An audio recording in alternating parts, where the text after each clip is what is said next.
Tenemos tremendos desafíos en economía a puertas de la designación del nuevo gabinete, en este caso del ministro de Hacienda. Hay muchas expectativas de cuál va a ser el perfil finalmente escogido. ¿Cuáles van a ser también los desafíos de nuestro país? ¿Qué pasa con la inflación, las proyecciones, riesgos también que se ven tanto de afuera como internos? Vamos a estar conversando de esos detalles junto a Felipe Larraín, profesor de la Universidad Católica, miembro también de CLAPES UC, ex ministro de Hacienda. ¿Cómo está? Muy buenos días. Hola Bárbara, buenos días, encantado de estar conversando con usted. Tenemos muchísimos temas en la economía dando vueltas. Uno de los más bullados en los últimos días es qué fórmula se va a utilizar para poder financiar la pensión garantizada universal. El gobierno cedió y ha propuesto nuevos mecanismos. ¿Qué le parece la nueva Mire, propuesta? yo creo que hay una cosa. Primero, no tenemos claro cómo va a salir el proyecto del Congreso, porque esto está todavía en proceso y se comenta y analiza que esto saldría la próxima semana, o sea, se alcanzaría a aprobar justo. Yo creo que este proyecto, me gustaría hacer una visión más global. Yo creo que el proyecto tiene cosas positivas. Tiene como positivo que resuelve, por ejemplo, el incentivo a la informalidad. Porque, ¿qué es lo que ocurre?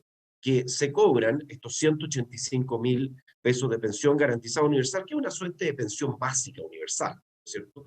E independiente que se esté trabajando o no. Entonces, por ahí, en algunos casos se dice, bueno, usted cobre en la medida que tenga determinadas condiciones y la gente tiende a ocultar, ¿no es cierto?, su verdadera situación para poder cobrar el beneficio que está establecido en una ley. Eso yo creo que es una cosa positiva. Es un proyecto que también se hace cargo de las bajas pensiones, particularmente en la clase media, porque la gente de menores recursos tiene la pensión básica solidaria, ¿no es cierto? Hoy día, o la pensión con aporte previsional solidario, pero esto viene de alguna manera a extender una pensión básica para un universo mucho mayor de personas. Pero en Y, todos esos y aspectos hay acuerdo y de hecho dicen que se va a aprobar sin ningún problema. La parte compleja es la del financiamiento. claro, mire, lo que pasa es que yo creo que hay algunas cosas que uno podría decir acá. Por ejemplo, y sin saber cómo va a terminar el proyecto, yo creo que habría sido positivo tener un mayor tiempo para esta discusión, ¿no es cierto? Porque estamos un poquito contra el reloj, legislando contra el reloj.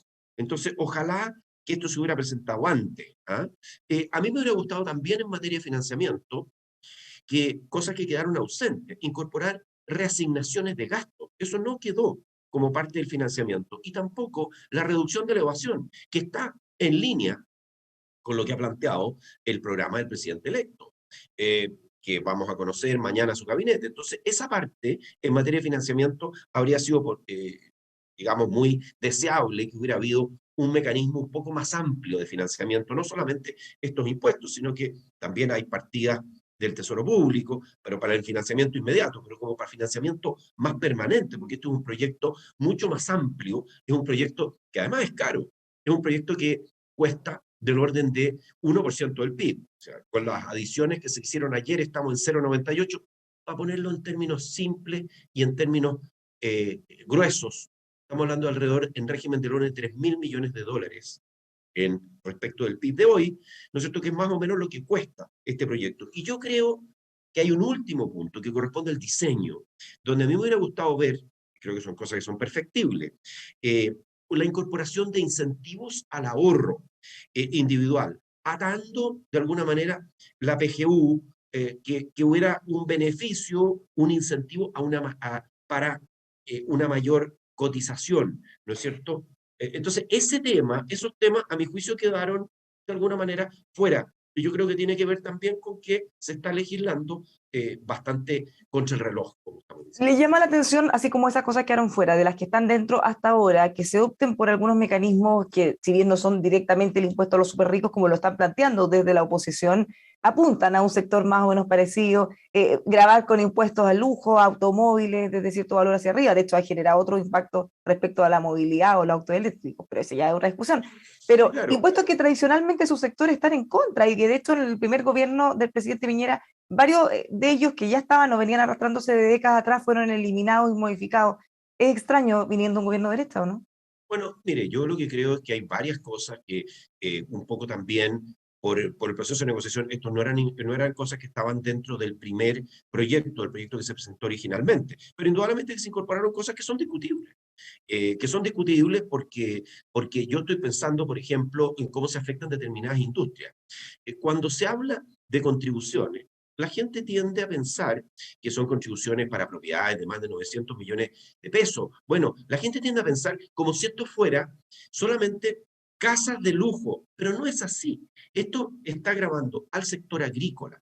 Esto está grabando al sector industrial, a las pymes que tienen propiedades de más de 900 millones de pesos. Está grabando en forma al sector construcción, al sector inmobiliario. Entonces, todo esto de la sobretasa hay que verlo desde una perspectiva un poco más amplia y no pensar solamente, a mí me ha tocado conversar con gente bastante instruida, que pensaba que esto era nada más que las casas de lujo, Es que así pero se ha no es así. comunicado, por Entonces, lo menos. ¿ah? Así se ha Eh, eh, comunicado Claro, pero mediáticamente, en no el es fondo. así. No es Mm. así. En el fondo, esto está grabando a muchas actividades productivas, a mucha pyme, a mucha actividad en momentos en los cuales estamos necesitando un aumento de inversión. Porque el próximo año, las proyecciones, yo estoy mencionando las proyecciones, bueno, nuestras internas aquí en CLAPES, pero también del Banco Central, es que habría una caída de la inversión. Aquí vamos a tener un frenazo económico, Bárbara, serio. Este frenazo económico eh, vamos a pasar a tasas de crecimiento luego de haber crecido cerca del 2 el año 2021, vamos a pasar a tasas de crecimiento que van a estar más cerca del 2. Entonces, es muy importante, ¿no es cierto?, que estemos pensando en cómo reanimar la economía, en cómo poder reactivar la economía para que podamos crecer a tasas superiores, no solamente en un año, sino que el desafío es cómo transformamos esto en crecimiento más permanente. ¿Cómo ve a propósito de esas mismas proyecciones, este golpe que nos está dando Omicron? Casos aumentan fuertemente en los últimos días, ya estamos llegando a más de 12.000 casos incluso. En algunos sectores como el turismo se han quejado que esta temporada, que era toda la que tenía la esperanza, ya prácticamente perdida por distintas razones, no han llegado extranjeros, entre muchas otras, pero ¿cómo ve que va a afectar estas proyecciones pensando en enero, en el verano, bueno, y después lo que viene del año? Sí, bueno, es indudable que en una situación en que Omicron nos está afectando de forma importante, se producen restricciones a la movilidad. Eso es algo que está ocurriendo prácticamente en todo el mundo. Ahora, la ventaja que tenemos como país es que estamos con un porcentaje de vacunación elevado, dentro de los más altos a nivel mundial, algo que es líder en América Latina, y en ese sentido eso nos ayuda a enfrentar Omicron. Ahora, no tenemos claro cómo las vacunas que tenemos hacen frente, ¿no es cierto?, al Omicron, ¿no? Y en eso creo que hay algo en esto estamos haciendo camino al andar, en todo el tema de las vacunas, en todo el tema de cómo enfrentar la pandemia, pero sin duda que estamos bien preparados, tenemos un porcentaje alto de la población también, no solamente con la vacunación completa, que son 2 dosis, sino que con la dosis de refuerzo. Es decir, tenemos 3 dosis. Eso es positivo, pero estamos frente a, a una variante que es muy altamente contagiosa, es mucho más contagiosa que las variantes anteriores.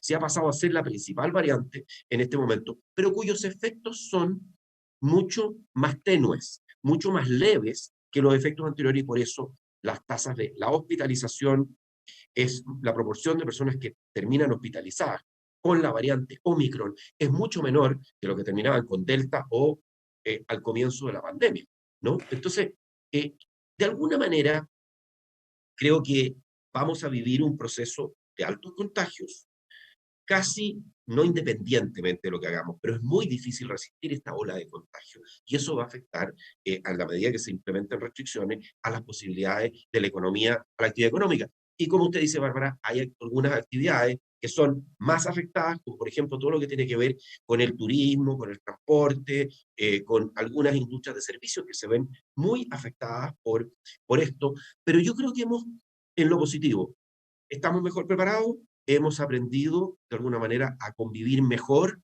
con esta pandemia y estamos frente a una variante que es mucho más suave en términos de sus efectos que las variantes anteriores. Pero Punto nos económico. dice, perdón, pero nos dice que la pandemia no está superada. No sabemos cómo sigue esto, pero que no está superada es un hecho, porque no sabemos si vamos a tener otra, digamos, Quizá una variante. variante con efectos más nocivos todavía que ser más Claro, contagiosa. Bueno, en claro. ese mismo sentido, así como Omicron Entonces, claramente es una amenaza que no no conocemos, no cantar, podemos, sin duda, no no cantar podemos victoria. dimensionar su magnitud. ¿Qué otras amenazas o qué otros riesgos está habiendo tanto de afuera como internos también Bueno, para el crecimiento? hay un riesgo general que yo diría que es uno de los que, cuando uno mira las encuestas de opinión de agentes de mercado y el análisis que uno puede hacer. En primer lugar, la inflación. La inflación es un fenómeno casi mundial. Es que uno de los pocos países donde no hay inflación, bueno, inflación no es que no haya, pero está contenida en niveles del 2% o menos, es China. Es que China es uno, pero si uno mira qué está pasando en Estados Unidos, la inflación en el 7%. En Europa está superando el 5%. Inflaciones que no se habían visto en mucho tiempo y que va a forzar a un retiro del estímulo monetario, al mismo tiempo que se está retirando el estímulo fiscal, porque esos estímulos fiscales que se hicieron durante la pandemia no son sostenibles en el tiempo. Entonces, este retiro del estímulo monetario va a tener aparejado un aumento en las tasas de interés. Este aumento en las tasas de interés va a golpear al mundo emergente, no solamente al mundo desarrollado, sino al mundo emergente. Y en particular nosotros siempre miramos qué va a ocurrir con la Reserva Federal, donde hoy día se espera que haya unos 4 aumentos de tasa el año 2022, 4 aumentos de 25 puntos base cada uno. Esto es del orden de 100 puntos base o un punto completo, ¿no es cierto?, en la tasa de interés. Esto es la situación que estamos enfrentando hoy día. O sea, yo diría, de riesgo, la pandemia, la inflación que estamos viviendo, motivada fundamentalmente por factores de expansión monetaria y fiscal, pero también por otros de oferta que vamos a comentar en un momento más, en momentos en los cuales se genera una reacción de la política monetaria, una reacción al alza, y eso va a encarecer el costo del crédito y puede hacer fluir los capitales, ¿no es cierto?, desde los mercados emergentes hacia mercados más desarrollados. Y yo añadiría los problemas que tenemos con algunos factores de oferta. Es cierto que los costos de transporte marítimo, por ejemplo, que han golpeado mucho, se han reducido en las últimas semanas, pero tenemos un problema con alzas de costos de transporte marítimo y algunos factores de oferta. Usted ha escuchado el tema de los chips y otros. Bueno, Sí, es que le quería preguntar a propósito de los costos de los fletes marítimos, porque hay sectores como los fruteros que están acusando abusos en los precios justamente de estos fletes marítimos, lo que podría perjudicarlos duramente. ¿Cómo lo ve? Hablamos hace un rato con el subsecretario de Relaciones Económicas también, que una cosa es los costos o las alzas naturales por la alta demanda de estos productos, por la escasez de containers, y otra cosa es quizá un eventual aprovechamiento de algunos sectores para bueno, poder subir más los precios.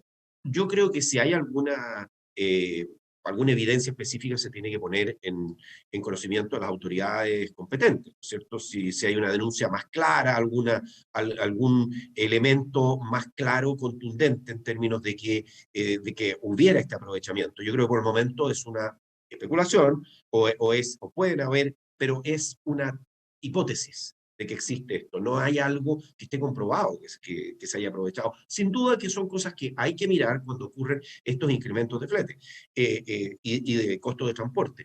Pero parte de este problema ocurre por las restricciones impuestas por la pandemia, ¿no es cierto? Las restricciones en los propios puertos y en algunos barcos donde va un grupo aunque sea pequeño, de personas que están contagiados. Eso hace todo el proceso más largo y por lo tanto más caro. Entonces, yo creo que hay que mirar adecuadamente, para ser justos, hay que mirar qué es lo que pudiera haber en materia, si es que existe evidencia de algún aprovechamiento, pero también mirar los factores objetivos que están detrás de un encarecimiento de los costos marítimos que están afectando y le pegan especialmente a países que son muy integrados a la economía global, donde las exportaciones son muy importantes y que son de alguna manera lejanos como nosotros. Nosotros estamos en la periferia del mundo, ¿ah? Muy integrados al mundo, pero en la periferia del mundo. Y podríamos haber estado un poquito más cerca, tenemos un poco más la suerte en eso. Bueno, tenemos este escenario con alto riesgo, también interno, me imagino. ¿Cómo ve usted el desafío que va a tener el próximo ministro de Hacienda? ¿Cuál cree que debería ser el perfil? Hay muchas especulaciones respecto a quiénes podrían ser, pero sí está más o menos claro que fácil no va a ser No, yo para creo quien que más que asuma. entrar en nombre, yo creo que el ministro de Hacienda debe tener Bueno, hay algo que es como casi obvio, ¿no? Pero es muy importante una comunicación, la confianza del presidente de la República, eso es clave, y una comunicación fluida con el presidente. Debe tener alto nivel de preparación técnica, porque si no hay, eso es muy importante en una cartera donde los temas son tan variados y son algunos de ellos bastante áridos, bastante técnicos, y por lo tanto se requiere esta preparación. Pero junto a eso, tiene que tener la capacidad de diálogo, de negociación, sirve haber tenido experiencia, contactos en el mundo político y también una capacidad de comunicación, porque las cosas no solamente hay que hacerlas, sino que también hay que comunicarlas, que la gente lo entienda, que la ciudadanía lo pueda entender las cosas que se están haciendo. Es una Cosa que no dificultad es fácil. adicional, perdón, para los ministros de Hacienda, porque muchos ya han tenido, usted mismo en algunos episodios también, complejidades respecto a cómo hacer las bajadas de temas que son tan complejos a lo simple, sin caer quizá en caricatura. No es fácil. En Sí, momentos que además hay muchas presiones. absolutamente, pero además el ministro de Hacienda va a tener una dificultad especial porque le va a tocar aplicar un programa de gobierno que es el programa del presidente electo. Entonces tiene que además estar en sintonía con eso. Y este es un programa que es muy duro. O sea, yo creo que es importante, aquí hay todas las especulaciones que usted dice, Bárbara, respecto de la persona, ¿no? Pero también hay un tema de que independiente de quién sea la persona, va a tener que intentar aplicar un programa, ¿cierto? Que es el programa que conocemos, que es un programa en materia tributaria muy duro, quiere levantar 5 puntos del PIB. Imagínense la discusión que tenemos con estas medidas de financiamiento de la pensión garantizada universal o pensión básica universal, que son bastante menos de un punto del PIB, ¿no? Respecto de lo que va a haber, de algo que quiere recaudar 5 puntos del PIB, de los cuales hay muy pocas experiencias comparables en el mundo en periodos cortos de tiempo de recaudar esta cantidad, con impuestos que le van a pegar de todas maneras a la inversión. Estos impuestos al patrimonio, contribución y todo, por supuesto que afectan la inversión. Si usted no puede pensar que va a afectar las condiciones, los estímulos para invertir en forma negativa y que no va a tener una repercusión en la inversión, más todo lo que viene en el mercado laboral, ¿Cómo conversa las todo medidas en esto? materia laboral. ¿Cómo conversa todo esto que hemos hablado del programa del presidente electo? Lo va a tener que implementar de una u otra manera el próximo ministro de Hacienda, pero al mismo tiempo una convención constitucional en donde estos temas económicos también se están discutiendo. Hemos visto iniciativas populares tratando de abordar la autonomía del Banco Central, la libertad para eventualmente poder disponer de los recursos previsionales como fondos propios. Hay varias iniciativas que tienen que ver con la economía. Se planteó en algún momento avanzar hacia un decrecimiento económico. No tenemos mucha claridad de qué va a salir de ahí.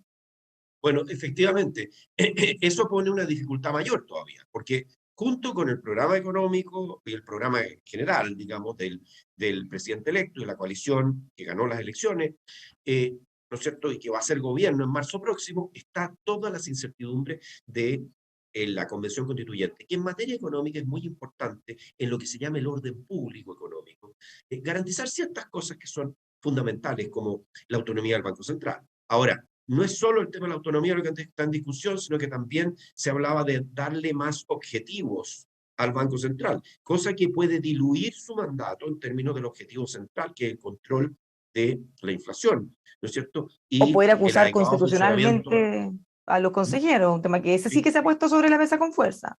así es, y cosa que yo considero que es un error, porque eso le resta la autonomía. Si hay muchos mecanismos de control, ¿no es cierto?, que se tienen, pero tienen que haber mecanismos, ¿no es cierto?, que estén basados en respetar esta autonomía que es tan importante y que le ha dado a Chile un beneficio, y creo que un beneficio muy significativo, y yo creo que hay mucho respeto, no solamente local, sino que nacional, sino internacional, por lo que se ha logrado con esta institucionalidad. Cuidemos las Sería instituciones que han complejo, funcionado. perdón que lo interrumpa, que nos queda muy poquito tiempo, pero Sí. sería complejo a propósito de esa misma institucionalidad eventualmente descabezarlo, si es que eventualmente, son puras especulaciones, el presidente actual del Banco Central pudiera asumir un cargo importante en el gobierno.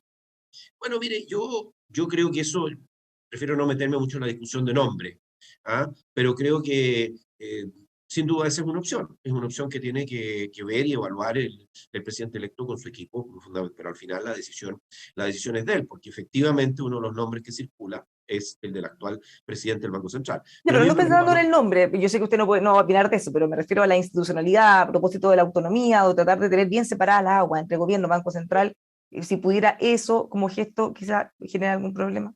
Yo creo que no es un tema insalvable ese, ¿ah? A mí me parece que no es un tema insalvable, porque es una opción frente a la cual yo me imagino que se provocaría una renuncia, ¿no es cierto?, de la autoridad. Si estoy pensando en general, ¿no es cierto?, si es una autoridad de otro poder que es nominado en el cargo de ministro de Hacienda, tiene que renunciar, ¿no es cierto?, y provocarse que la institución, que haya una nueva cabeza, pues la institución no queda acéfala.